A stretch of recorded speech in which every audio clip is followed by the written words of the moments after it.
রাজ্যে উচ্চশিক্ষার দুর্বল চিত্র উঠে এসেছে নীতি আয়োগের রিপোর্টে। প্রায় ৮০% ছাত্রছাত্রীর সামনে বন্ধ হয়ে যাচ্ছে উচ্চশিক্ষার দরজা। রিপোর্টে বিভিন্ন রাজ্য ও কেন্দ্রীয় শাসিত অঞ্চলে উচ্চশিক্ষায় ব্যয়ের হিসেবও সামনে এনেছে নীতি আয়োগ। উত্তর পূর্বাঞ্চলের অন্যান্য রাজ্যগুলির তুলনায় অনেক পিছিয়ে রয়েছে ত্রিপুরা।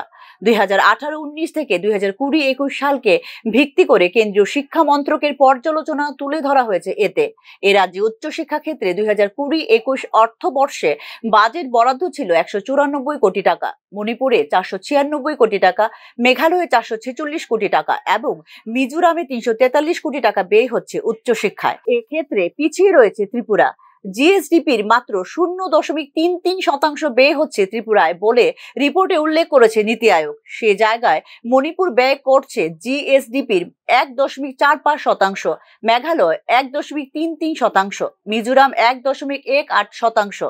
দেশের উচ্চশিক্ষা ব্যবস্থা ক্রমশ ব্যয়বহুল হচ্ছে। বেসরকারীকরণ ও বাণিজ্যিকীকরণের ধারায় পণ্য হয়ে উঠেছে শিক্ষা। গরিব ঘরের, বিশেষ করে তফসিলি জাতি উপজাতি, সংখ্যালঘু, দলিত, পিছিয়ে পড়া পরিবারের ছেলেমেয়েরা বঞ্চিত হচ্ছে উচ্চশিক্ষার সুযোগ থেকে। চতুর্দশ অর্থ কমিশনের সময় অর্থাৎ 2015 থেকে 2020 সাল পর্যন্ত জোর দেওয়া হয়েছে উচ্চশিক্ষায় সরকারি বরাদ্দ বাড়ানোর। দেখা গেছে এ সময়ের মধ্যে কয়েকটি রাজ্যে ব্যয় কমেছে উচ্চশিক্ষায়। 2019-20 সালের মধ্যে এসে উচ্চশিক্ষায় একজন ছাত্রছাত্রীর খরচ 2147 টাকা থেকে বেড়ে দাঁড়িয়েছে 4921 টাকা।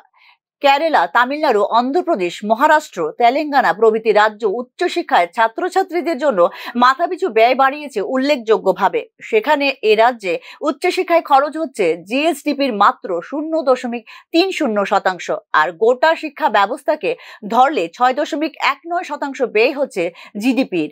মণিপুরে সে হার 7.25%, মেঘালয়ে 6.64%। রিপোর্টে ত্রিপুরা উচ্চশিক্ষা ব্যবস্থায় নানা সমস্যা রয়েছে বলে উল্লেখ করেছে নীতি আয়োগ। শিক্ষক স্বল্পতা এবং পরিকাঠামোগত সমস্যা, কর্মসংস্থানের অনিশ্চয়তার কথা উল্লেখ করা হয়েছে রিপোর্টে।